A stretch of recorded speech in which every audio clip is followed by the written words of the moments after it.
Hi guys, how you doing? My name is Crystal. Welcome to my YouTube channel. Welcome old subscribers, welcome new. If you like my videos, please press the like button. This is how I go out for a walk. I've got my yellow Matalan coat on and my red beanie hat, and I'm a woman of 54. So let's take the hat off, and it's me underneath. Like I said, I'll be dyeing my hair probably a different colour when it fades a bit more. Alexa, what's the time, please? It's 11:39 a.m. Alexa, what's the date today? It's Monday the 27th of February.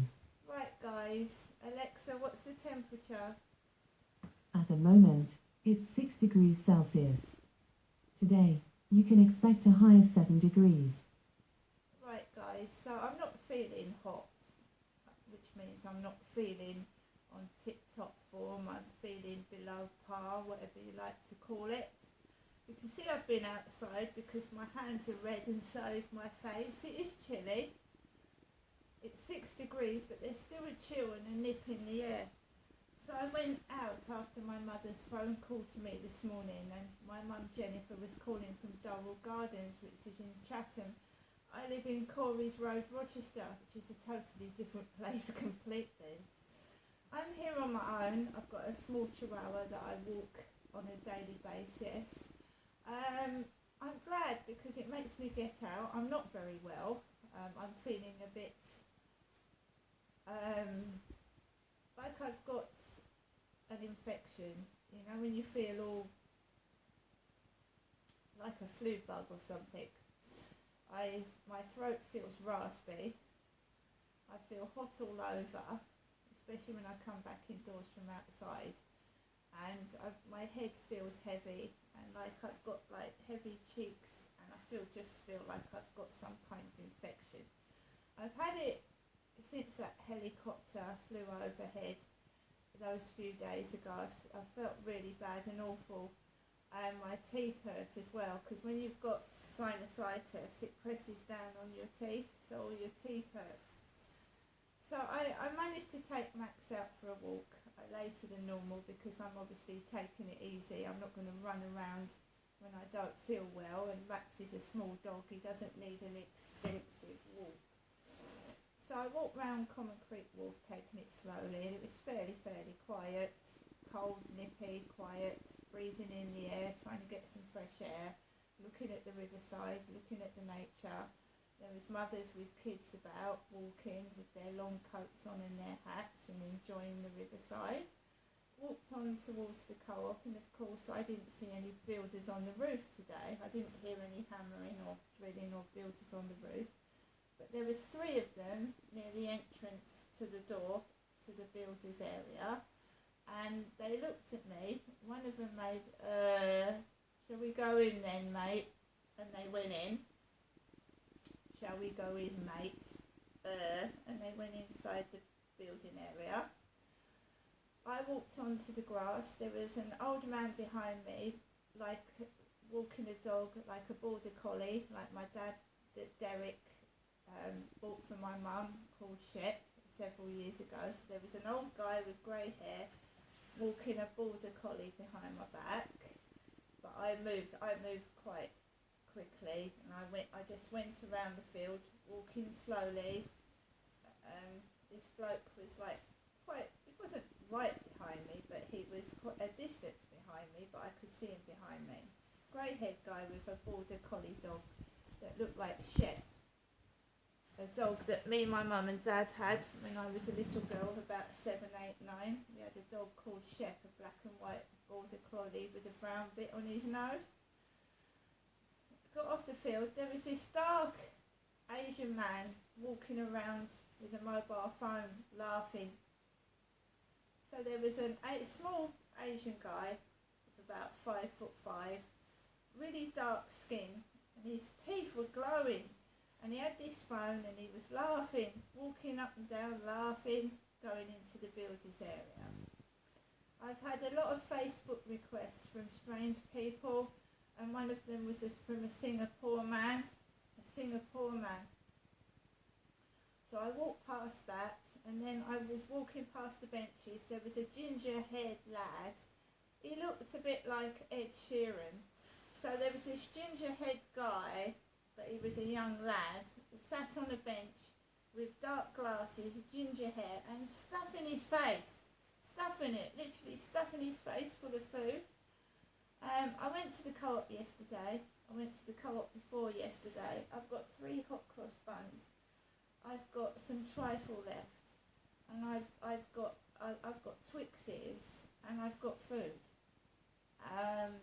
When you don't feel well, you don't feel like eating anyway, so I'll probably just have a bowl of chicken and cream of chicken soup, because I've got a sore mouth and a sore throat, and I feel like I've got like some infection. I don't feel like eating.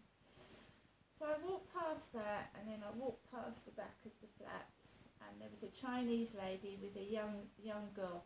We have to get potato bag. We need potato bag. So that, as I was walking into the flats, a really nice Chinese lady walking her little girl, we need potato bag.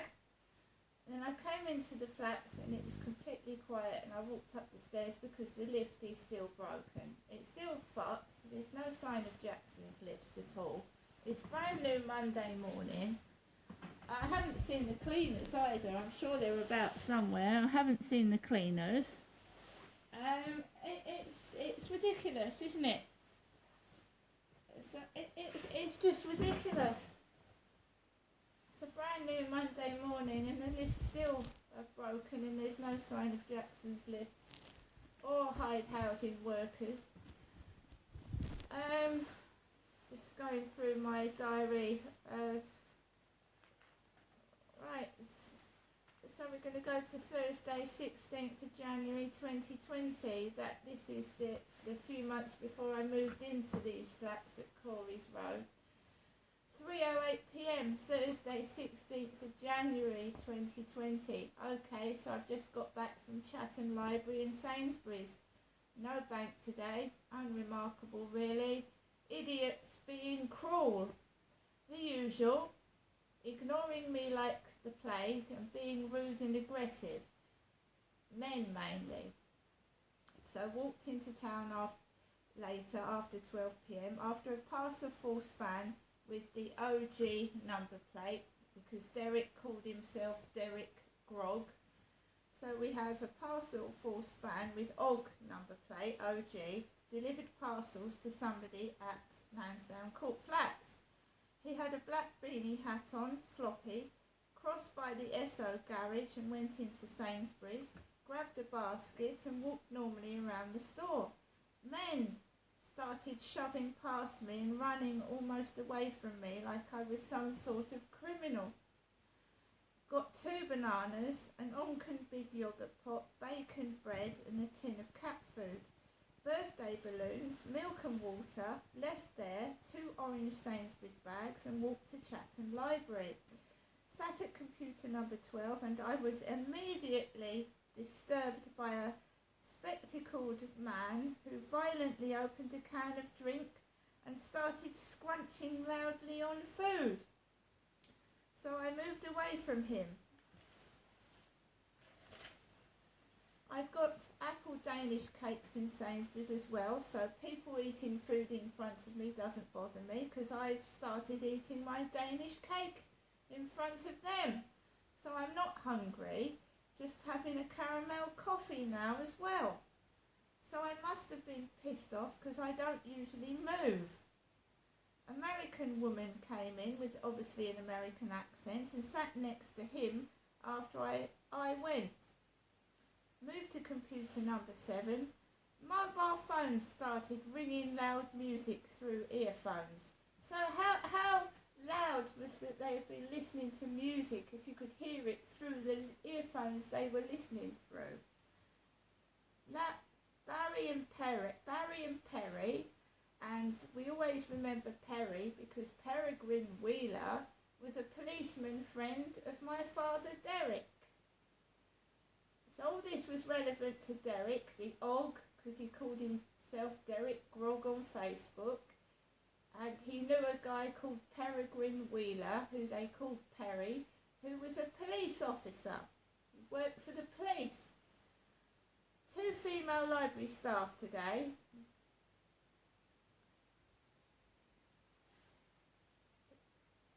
I sat and uploaded photos to Facebook and videos to YouTube, wrote a poem at all poetry, with terrible face pain from going to the dentist the other day. No anger, no stupidity, I kept quiet. Left the library, walked past the bus station. Somebody was walking up and down the road with a newspaper outside their pocket, because my mum used to stick things out of her pocket. So there was a man with a really long newspaper stuck out of one of his jeans pockets walking down the road. Like my mum, I ignored it, walked home to find a size 14 coat hanger on the windowsill. Gail, my neighbour opposite, had left a size 14 coat hanger on the windowsill. At 6:04 p.m. I've been out again. I had a message from my son to meet him in Greggs for a coffee, so I walked across New Road, got across okay, no one stopped for me. Passing the probation centre, John Weir Funeral Directors into Chatham High Street, not too busy it was at 4:15. My son was in Sainsbury's with a red Hollister beanie hat on, and there was a toothless drug addict hovering outside Greggs, a toothless drug addict. So I went in, my son had a £5 note in his hand. He bought me potato wedges and a latte, sat down in the seated area, didn't stay too long as my son needed to get the bus to Strood. I noticed an Asian on the fruit stand with a Puma top on. Anyway, my son needs a photograph of my teeth to send to an Embarrassing Bodies TV programme, and he said he was going to sort out a therapist for me. So I went into the pound shop afterwards, horrible women who looked like Karen the cleaner on duty, and they completely ignored me. I helped a bloke in front of me and let him have a free plastic bag. I got water, mints, cereal, milkshake, lockets and a bag, walked home in the dark, on my own. It was cold and raining. So there you go. I haven't appeared on Embarrassing Bodies with my teeth, and I haven't seen a therapist either. I have got no helpers, no one helps me. I'm left alone to get on with every day, and every time I go out, people turn around and walk in the other direction. And I write it all down. And because I've got a bit of pain today, I probably won't be writing the diary. That's why I'm doing a video diary. But this has been going on since I came down to Chatham in 2008. And I was told to write a diary by my domestic violence abuse worker. She told me to write it all down. And when I phoned up Hyde Housing, when I've been receiving trouble from upstairs, they told me to keep a journal and write it down. And that is exactly what I'm doing. Writing it down. It does get monotonous. It does get, because I stopped doing it.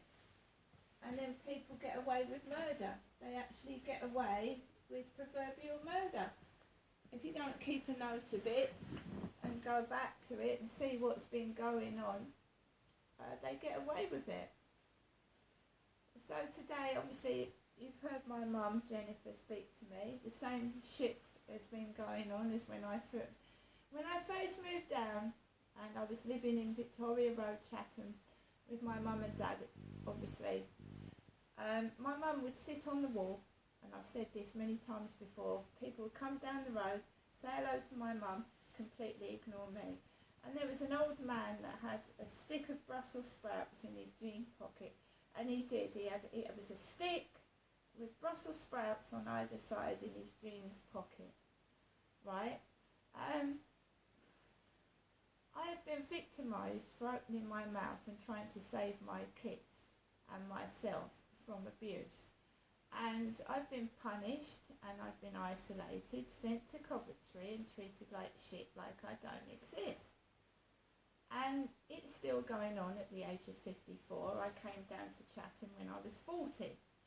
Well, I was a few days off of 40. I was 39 when I came down to Chatham. I'm now 54. The police have still not apologised.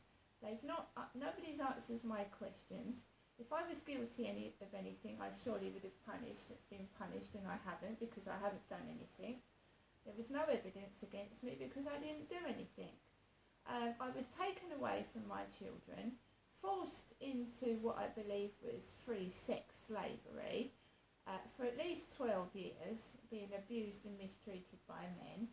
And now I'm not doing what these things that was going on, and they're not allowed to get away with it. They're just turning their back on me and pretending I don't exist. And I'm not going to do anything bad, and I'm not going to misbehave, and I'm not going to strip all my clothes off. I'm going to keep covered, keep calm, and carry on. There's nothing wrong with me. There never has been. I was married for 18 years and I managed to have several, some of these guys would have gone out with me again. I just didn't, there was no connection, there was no spark. Because they can't get away with what they were getting away with, they don't want to know. So I can't sit down and have a normal conversation in a coffee shop with a normal bloke. Because, they try, I don't know what it is, but I'm quite happy by myself. I mean, I'm sorting out what I've got wrong with me at the moment, which I'm not feeling too well. My throat is croaky, so I'm trying to sort it out myself until I can get to see a doctor. And you'll have to excuse me, I've had to take several painkillers this morning to stop the pain. I do not like using painkillers. They make me fuzzy in the head, I fumble my words and I feel sick. But as I can't get to a doctor, I'm having to swallow painkillers again. So let's see if